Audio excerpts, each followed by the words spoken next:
Hali bu yalangoyoqqa qizimga sovchi qo'yishni ko'rsatib qo'yaman. Keling aka, nima xizmat? Qanoni Mishqi, Ismoil degani. Kattalaring qani, chaqiring menga. Usta. Ayda bittasi kelib to'polon qilib Ismoilni so'rayapti. Boringchi o'zingiz. Qani ketdik, ko'raylikchi. Hali sen qarab tur. Ko'rpangga qarab oyoq uzatishni ko'rsatib qo'yaman. Assalomu alaykum, keling aka. Usta aka. Ismoil, siz shogirdingizmi? Aka, men qizimni berdim shu bolaga. Keling aka, tushunmadim gapingizga. Nima deyapsiz o'zi? Aka, men tanimadingiz-a? Esingizdami? 5 yil oldin darvozaxonamga tunukafon qilib bergandingiz. Menga juda obro' bo'ldi-da.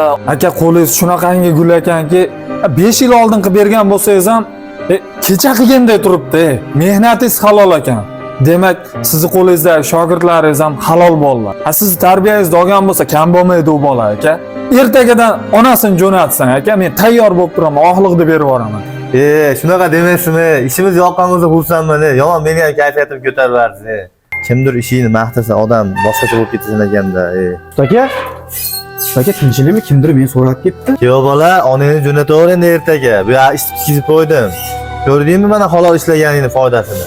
Halol mehnat har doim hamma joyda yuzingni yorib qiladi. Ishingni puxta qilish desam, senlar xafa bo'lisharding, jahllaring chiqaradi. Buni foydasi mana.